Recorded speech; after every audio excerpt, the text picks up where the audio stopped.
There's a lot we could talk about in respect to big data in agriculture. We could talk about barcode scanner data on the consumer side, but we're not going to. We're going to focus on the production side, and why it's important to the farmer and what the value capture is going to be. So one of the big questions we have, and I want you to be thinking about this, is who are the winners and who are the losers when it comes to farm data becoming big data in agriculture? Before we get started, if you're on Twitter, some of you are, I know. My handle is Space Plowboy. I invite you to follow me. If you want to take photos of the presentation, I invite that as well. It would be good if we get maybe a group photos afterwards, too, for publicity and so forth. It's good to be here. If you weren't in the morning tea, I made contact with Amin because he's one of our alumni from Kansas State University. Got his PhD there 10-ish years ago. And, yeah.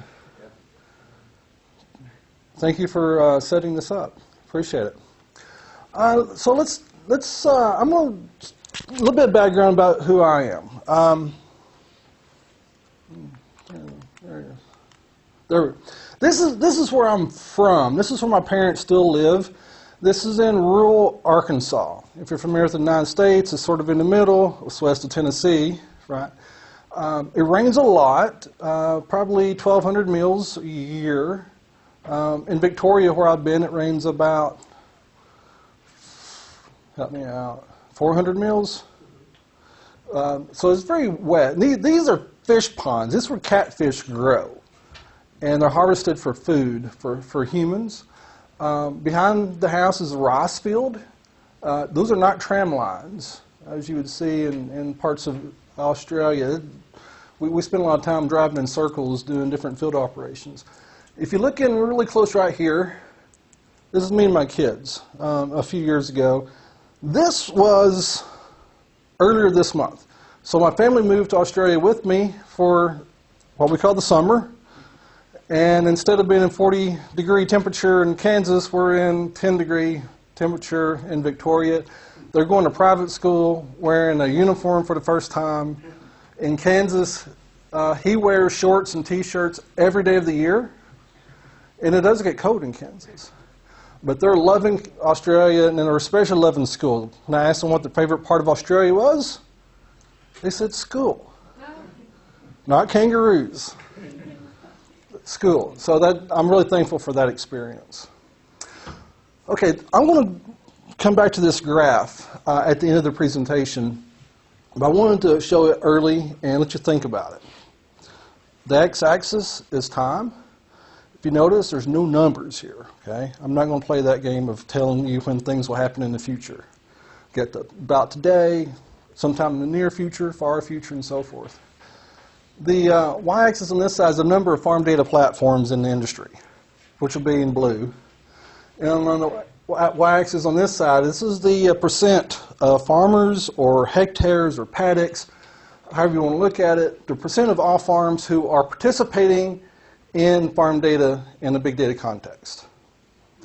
This is the preliminary results from a study. I'm applying evolutionary game theory, asking the question, who are the winners and losers? How would the market look differently today in the infancy of big data in agriculture versus when it's mature? And we can argue about this, and we probably will. And by the way, if you disagree with anything I say, I invite you to stand up in front of everybody and tell me that. Don't wait till we're over and catch me in the hallway and tell me how wrong I am. Let's discuss that, okay, publicly, because I don't know if this is right or not. In 100 years, we can check. But I'm willing to discuss anything that you think I need to modify. So the fact is, if you go to a farm show, there are dozens, maybe hundreds of companies who are vying to attract farmers to provide farm data to them. Very few farmers are participating in these systems today, which represents the relationship here. Eventually, I think this is a natural monopoly on farm data platforms, such that there's going to be one, maybe 2 or 3, but less than 5. But then at that point, farmers will readily join, and they'll start seeing benefits. Okay? This is kind of my vision for the future. Where is all this coming from? Well, in the 1990s, the GPS, global positioning systems, were made available for civilians, which allowed us to do all kinds of cool things. But with farmers, they could monitor crop yield site-specifically in a paddock. They could use this technology to guide equipment through the field, similar to autonomous vehicles like Tesla's using today. And we're able to make applications that are site-specific based upon algorithms using that technology. This is Kansas data. I have 621 farms represented here, fairly good sample size.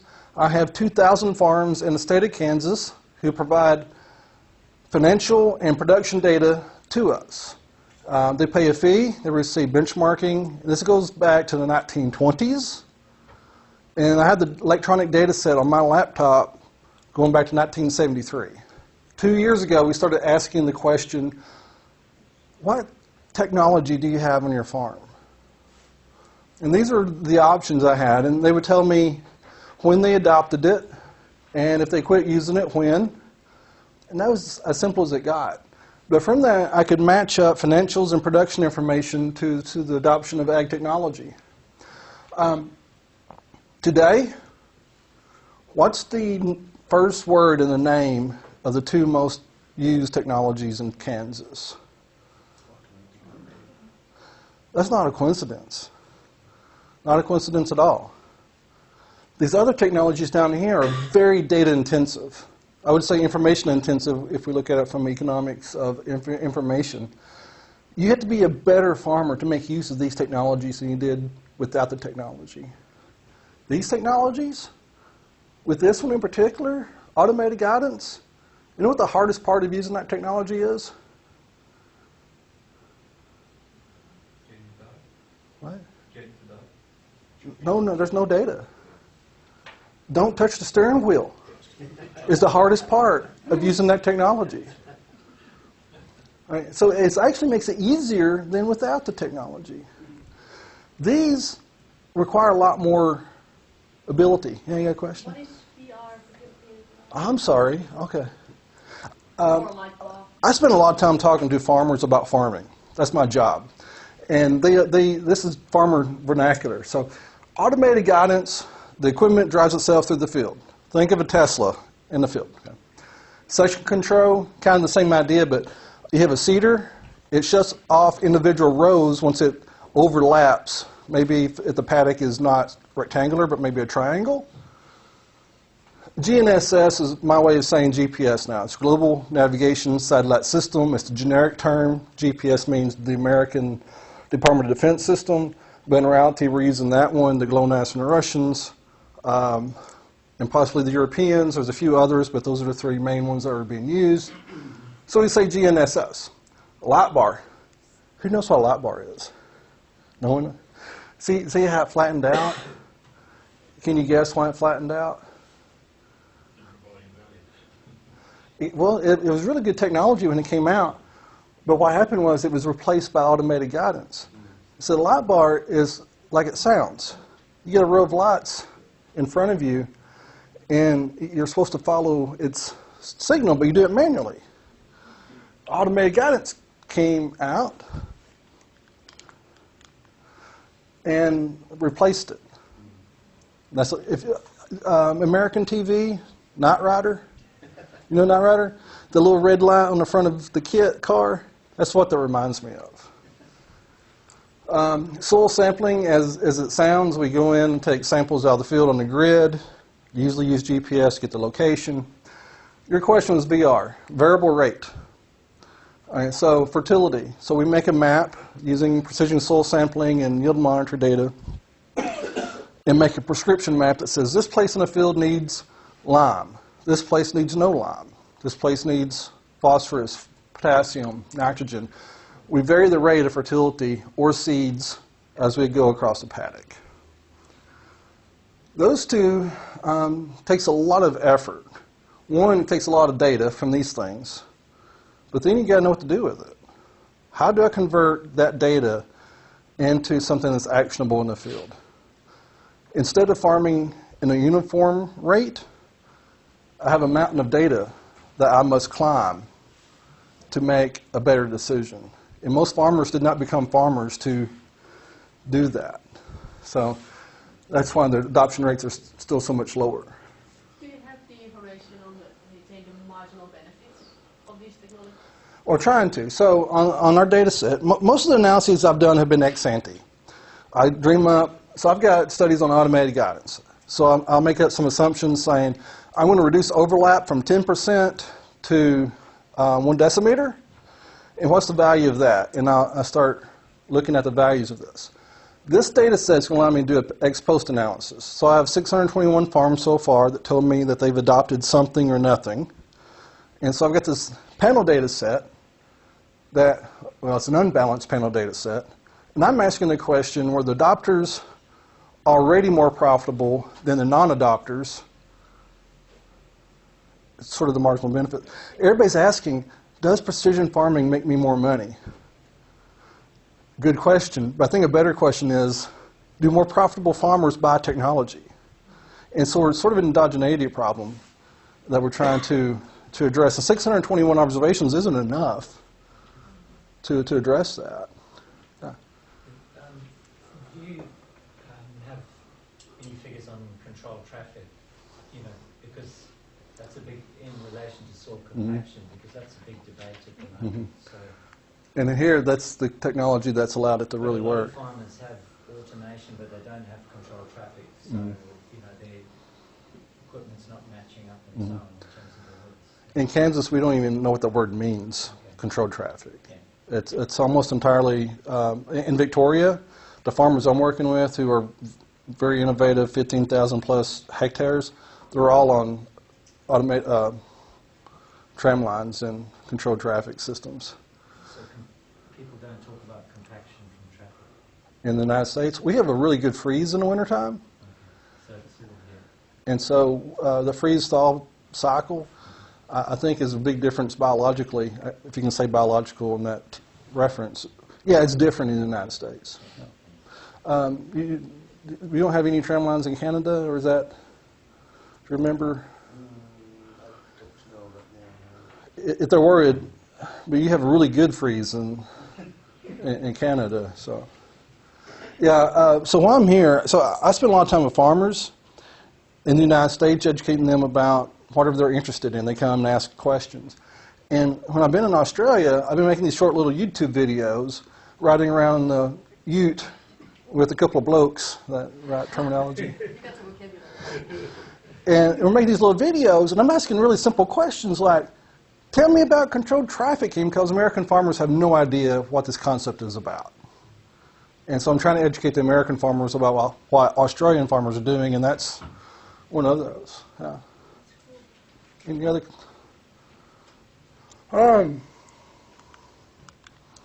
So one of the issues here, I was just comparing information-intensive versus embodied knowledge. And in the data side, we're becoming more automated. Telematics, pushing data from the machinery to the cloud, is making it easier because I do not have to go to the header with the USB drive to download data. It's becoming more automated. We're trying to automate the analyses, the data management, the decision making. Anything we can make more automated, take away from human intervention, the more likely this will be adopted. There are some barriers involved because lack of trust. Farmers say, wait a minute, I don't trust black box algorithms. I don't either. But we're learning together. Real quick, I mentioned information intensive, you know what that is, the data stuff. The embodied knowledge, the automated stuff, and the variable rate. This is how farmers adopted these things over time. So the top one, variable rate only by itself. Beginning in 2000, there was a handful of farmers in Kansas that had only variable rate technologies. And it really doesn't, it seems irrational because you really need information intensive data to back that up. Blue, yield monitors, soil sampling by itself. The next one would be information intensive and variable rate. And it wasn't that big of an effect together as a bundle. I'm doing a lot of bundle analyses and looking at transition probabilities, going from nothing to something to a complete package. That paper is accepted to Precision Ag Journal. It should be out sometime in a few weeks, a few months maybe. The next one's automated knowledge technology by itself. No yield monitors, no variable rate. What do you think its adoption looked like? Yeah, made people happier, right? So even if you ignore the economic benefits, well, I say economics, wrong word.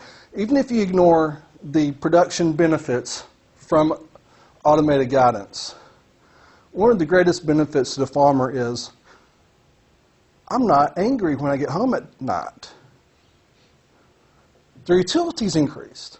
Utility of the rural household is increased by this technology. This next one is embodied knowledge with variable rate.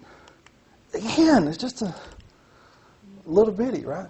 And variable rate is where the rubber meets the road as far as data in the paddock. The next one's information intensive, yield monitors with automated. Yeah. And the very last one is the complete package. They have everything. It goes back to the question, does this make you more money? Well, my evidence suggests that, anecdotally, I don't have anything peer-reviewed yet, farmers with more money buy technology. Just commenting on the variable rate thing, it's completely consistent with what I would have expected because of flat power functions. You've got a flat response function around the optimal level for quite wide areas. So the only way you can make money is if you're way off and not you're going to do that if you were just a model amount. Can I rephrase that to say, how wrong can we be before we make a bad decision? Yeah. And I spent quite wrong. Yes, and there's a lot of opportunity to be quite wrong with this, but that's essentially the question, because even if we make a pretty bad analysis where the curves are shaped, you probably won't. It doesn't really matter. Doesn't really matter. And we assume the algorithms are a lot better than they are, the yield response functions. This is not my data, but I like to present it like it was. Guy on the right was actually my major professor, and for the last 20-something years, they're doing a survey across the United States. It started in Canada and Ontario this year, and they were asking not the farmer, but the retail service provider questions. And they asked, which of these things makes you money? Which of these are profitable? Purple is, I don't know. How do you not know if you're running a big business? Blue is, we're not breaking even, we're losing money. Red is breaking even, which I find it fascinating. That's its own category. How can you have a category at the margin? And then green is making a profit. Kind of look down that list. Anything strike your attention? Yeah. I think that the fact that drones have the highest proportion of not breaking even is really interesting to me. Yeah. Because I know folks that are in that industry and knowing what they're doing, but then that's probably why they're promoting it as hard as they are. Well, it gets the most attention in the media of any of these things on that list. No doubt about that. And honestly, as a researcher, I find it great technology to use in a research paddock. But the field, or any imagery, I struggle with how am I going to use this to make the farmer's life better in season. Yeah. So that's profitability for the service provider. So Yes. The dealer. So your VR technology, basically you sell the thing, it goes out the door, and then you go and fix it again at a cost to the farmer. Yeah. You do maybe labour intensive on the satellite imagery interpretation, running around with an EM38. They're all very labour intensive, but you've got to go and revisit it. Anecdotally, I would say, from experience from my hometown, was the engineers and the salesmen were very good with this stuff, but they knew nothing about how to apply it agronomically to the farmers in their paddocks. Well, the technology works. There's no doubt that the engineering has surpassed the agronomics, the economics, because we have technology that does things that we don't even need it to do. Term compensation planters. And we can control the rate for each planter on the seeder. And because we want to go around curves. How sharp of a curve do you have to make before you get off that flat spot? Like, that's a problem. That's a solution looking for a problem. And these, if these are so unprofitable, why are these offered?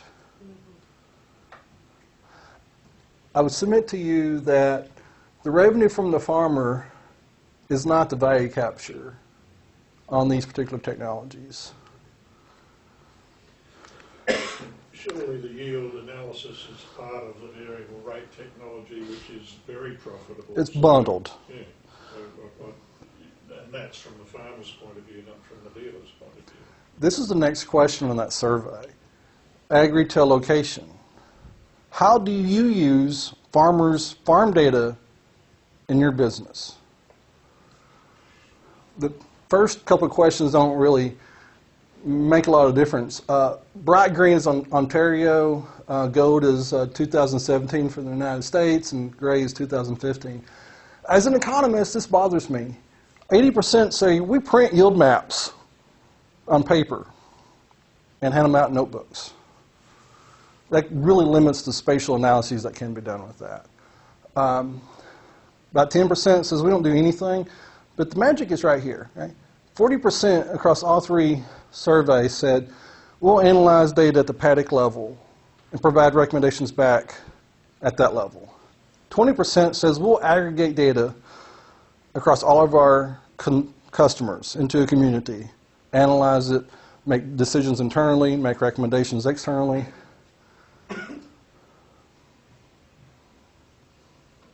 15%, you don't have to be my customer. I'll still take your data. At the community level, there's huge benefits to be made when data from farmers is aggregated together. The value, I don't think it's at the farm gate. It's at the big retailers who can aggregate it across thousands of farms. I'll show you a few examples of that. I can't remember where I stole that from, but I use it a lot. I play this game with farmers. This is a data pirate. I play this game of asking, how much is your data worth? And they're like, well, I don't know how to answer that. And I bring this guy in. So, okay, you're here with me today. While you're here, he's at your farm taking your hard drives, stealing your data. When you get home, he's going to call and say, how much will you pay me to get your data back? He's holding it for ransom. What's the most common response we get? Yeah, go ahead and keep it. I wasn't using it anyway. And so this is an experimental auction, and I'm trying to develop these into more of a sophisticated experiment, but I'm trying to feel my way through it. And so one of the things about this is, asking who's your biggest threat? A lot of farmers will say, I'm my own worst enemy.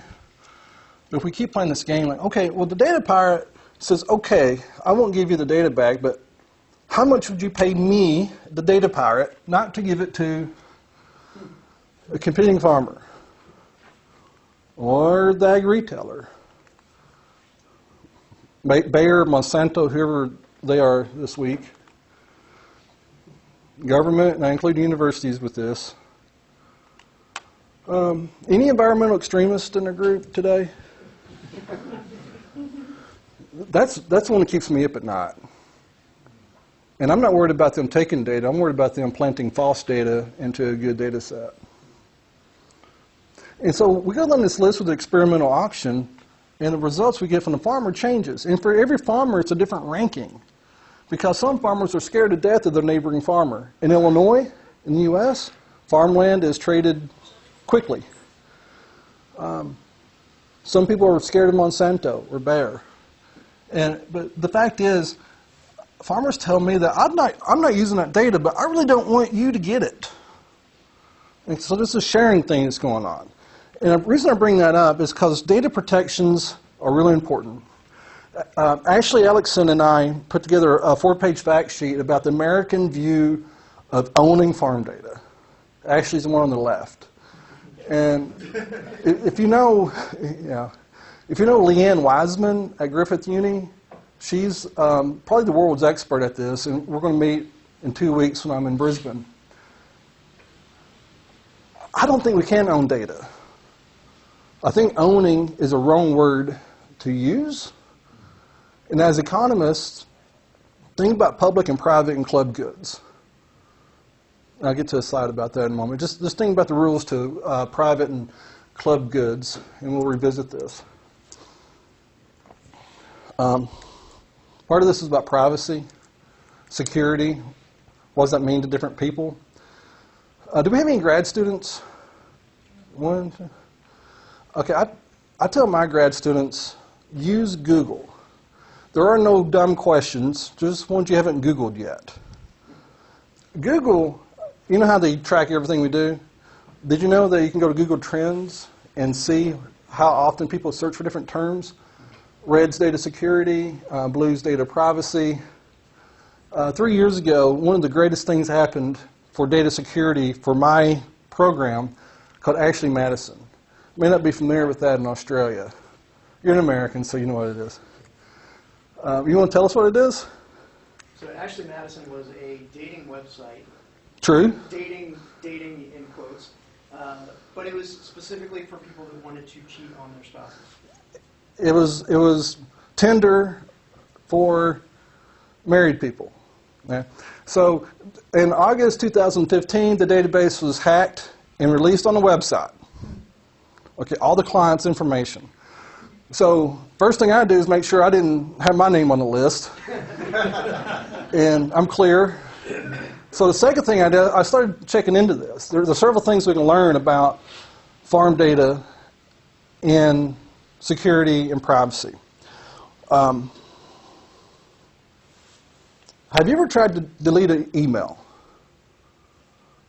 We had someone that ran for president of the United States who tried deleting 30,000 emails but didn't work. Deleting digital data is very different than throwing away a printed document. Okay? Many of the people who signed up for this thought it was a bad idea the next day.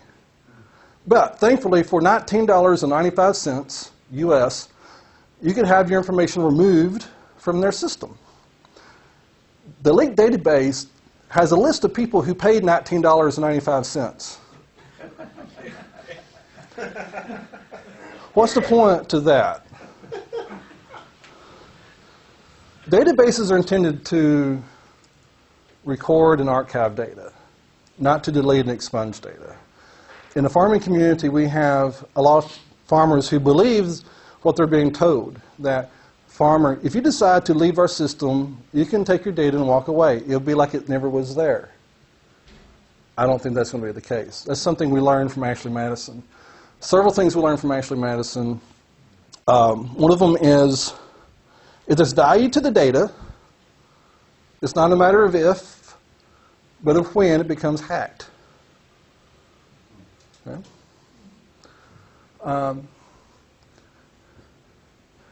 Amin, you're making me nervous, and I'll tell you why.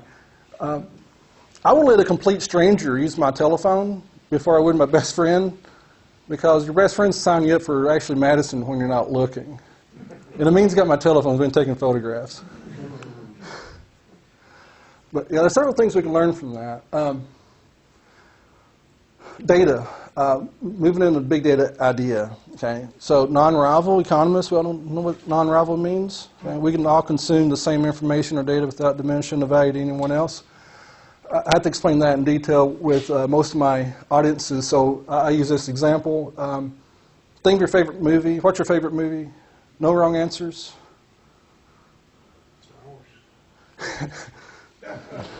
Only acceptable answer. So how many of you saw Star Wars in the theater in 1977? You did not. Did you? My parents took me when I was 2 years old. I took my parents. So when you saw it, and I saw Empire first because I was not quite old enough to see. I saw the original when it first came out. So when I saw the original later, did it diminish the value that you received from watching it when I watched it? No, it's non-rival. Okay, we get that. That's fine, but the big question is, can I keep other people from accessing or benefiting from my farm data? How can I participate in the farm data community, big data, without allowing others to benefit from my farm data? I get that question every day. Isn't there a question that should you be answering? There's an ethical question. How can I eat the cake without helping to make the cake?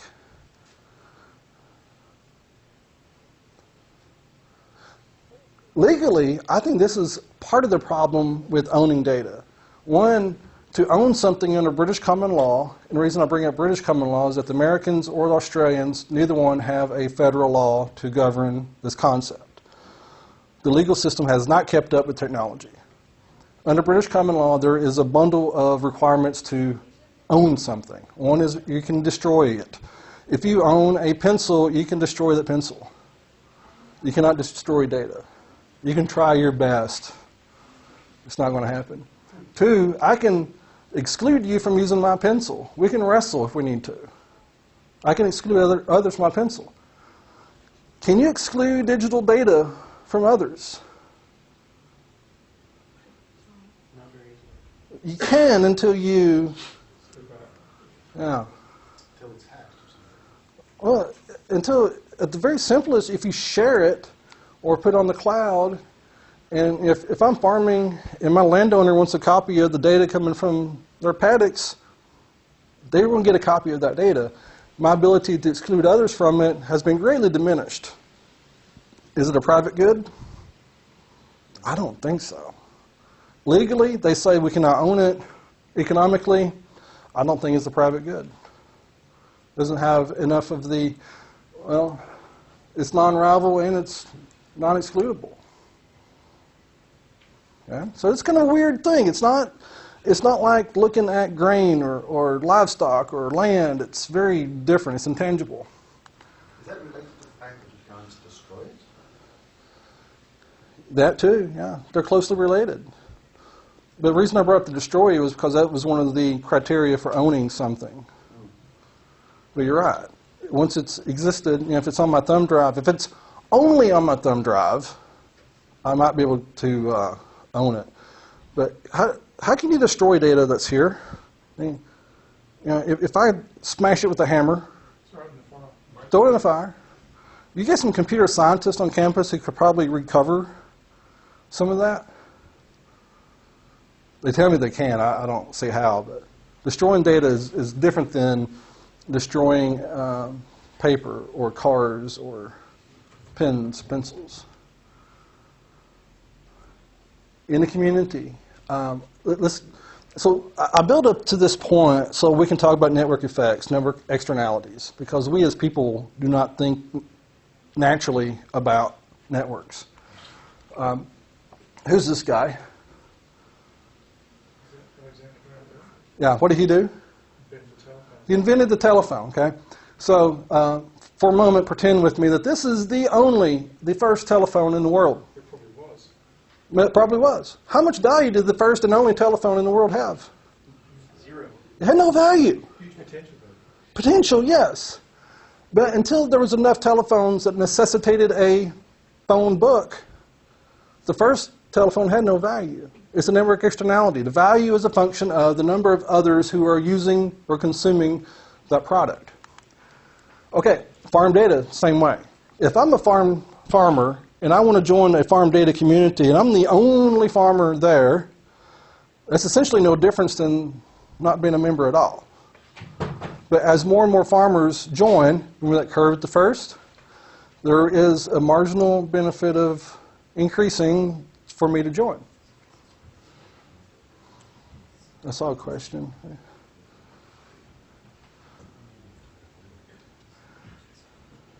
This leads us to this part. How do farmers use farm data? Why do they have yield monitors? And how can we reuse that data in a recombinant data set such that the value of the secondary uses, the reuse of that data, has a greater value than the summation of all the primary uses? So we could make a really long list, but yield monitors, why do we have them? Well, I was with Simon Cook this week at Curtin. We were talking about on-farm experiments and using yield monitor data. This is why farmers have these technologies. If I have a lot of technology, if I have all the farmers' data, we can do these models. If you're not in agronomy, you may not know what this means.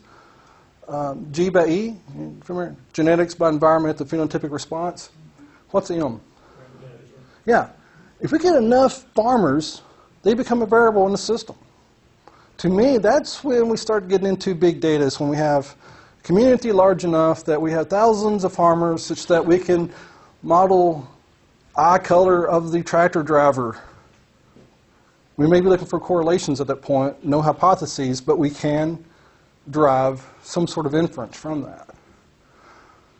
When the value of these things are greater than a summation of the values of these, we are in a big data world. How far away do you think that's going to be? Why do you say that? Well, because we're working on it. And isn't one of the issues that a lot of this data is remote from the farm itself, through satellites and other stuff, so in fact, it's happening. It's happening. And we've already established, I want to break the board, we've already established that a lot of farmers place no value on their own data. So this may be 0. So any small value here will be greater than the summation of a bunch of zeros.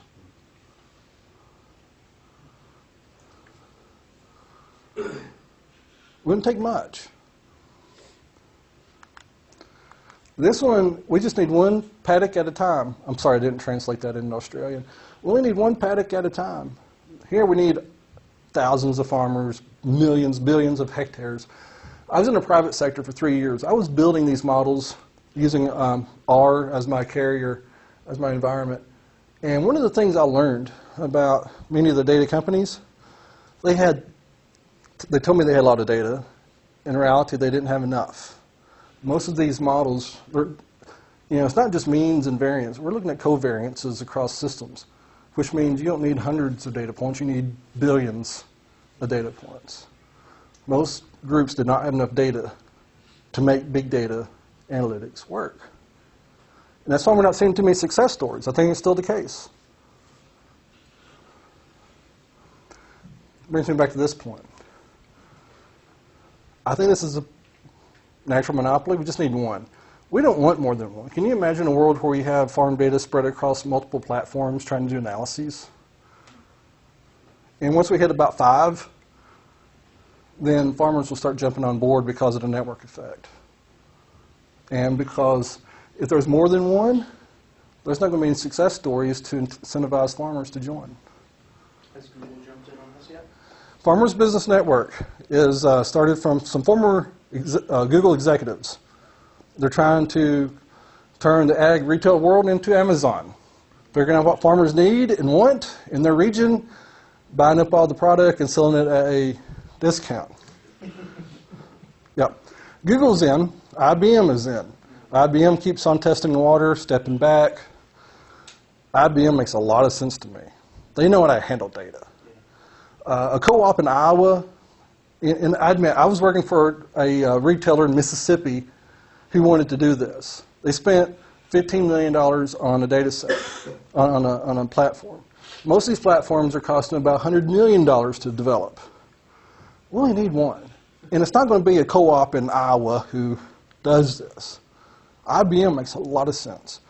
But I will say this. People push me to answer the question, who will the winner be? And I usually say something like, I bet we've never heard their name. They may not exist today.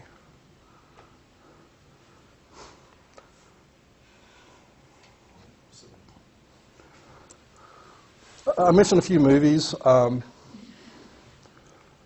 Anybody recognize what's going on here?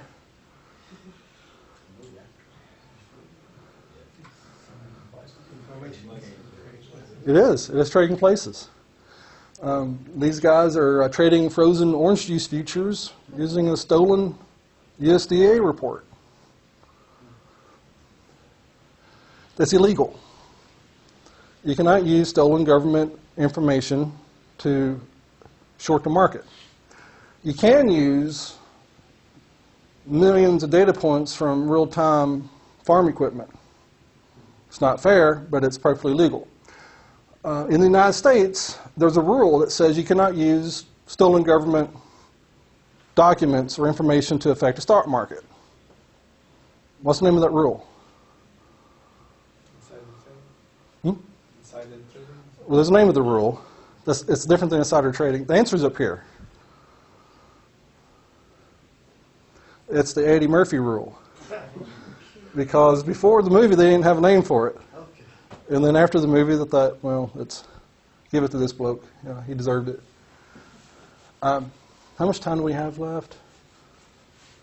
All right. I'll just mention this. This is a common problem in both countries. I don't know how we're going to fix it. Australia seems to have all the network for cellular connectivity that you're going to get, and I don't know if it's going to get better. It's probably going to get worse. Okay? These engineers have documented how much bandwidth or how much megabytes each of these file types make. We have them in megabytes per acres. Just kind of going down the list. And this is kind of, it's a lot of data to push through wireless connectivity. This one on the bottom, it's different than the others. It's smaller. But how is it different? It's coming back the other way. Yeah. This is the only one on that list that we push down from the cloud to the equipment. Everything else we're collecting in the paddock and pushing up. This is the definition of broadband connectivity by the federal FCC, Federal Communications Commission in the United States. Megabits per second, currently, we're using the 2015 definition. Regardless, the download speed must be much faster than upload speed, because people do what at residential areas? Watch Netflix. Takes download. We don't upload much in popular culture, but farmers do. They actually upload a lot more than they download. So that's one of the problems. And the blue area in the United States is the only places that have wireless broadband speeds. For the most part, there is none. So one, we're trying to upload more than we download, and we're trying to do it in areas that weren't meant to have cellular telephones because nobody lives there. You know, same way in Australia. What are the pockets in Georgia there? Oh, is that, what's this? This is Atlanta? No, because Atlanta's a little bit. Anyway, I don't want to get you off track. Now, this is between St. Louis and Chicago. There's a fiber that goes through here on the interstate that they tap the cell towers into. I live here. I'm from there. Yeah, I mean, that's the point. I mean, so there's a lot of opportunity for wireless connectivity. I talk about it being a problem. It's a great research area that I don't have time to deal with, but you know, if any of you are rural economists, you know, there's a huge opportunity here in Australia.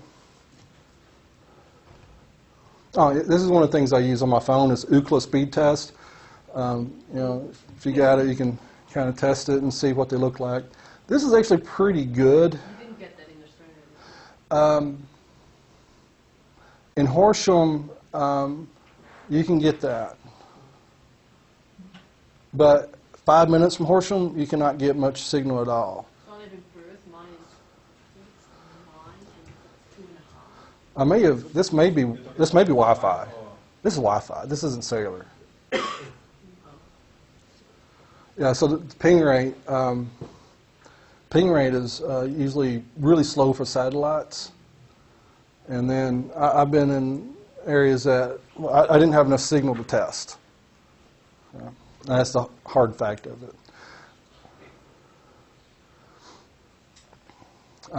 So moving forward, this is my prediction. I think farmland values will be a function of whether that paddock has cellular connectivity. If I got 25,000 hectares and I got backpackers driving farm equipment, backpackers is a term I've learned in Australia. If you have backpackers driving farm equipment, You want to know where they are with your equipment in real time. And if there's a farm coming up for sale that you know your phone doesn't work, you may not be willing to pay as much for it. May not happen today, but I see that in the future. Secondary uses are seen as valuable. If the yield monitor stops working, do you stop the header?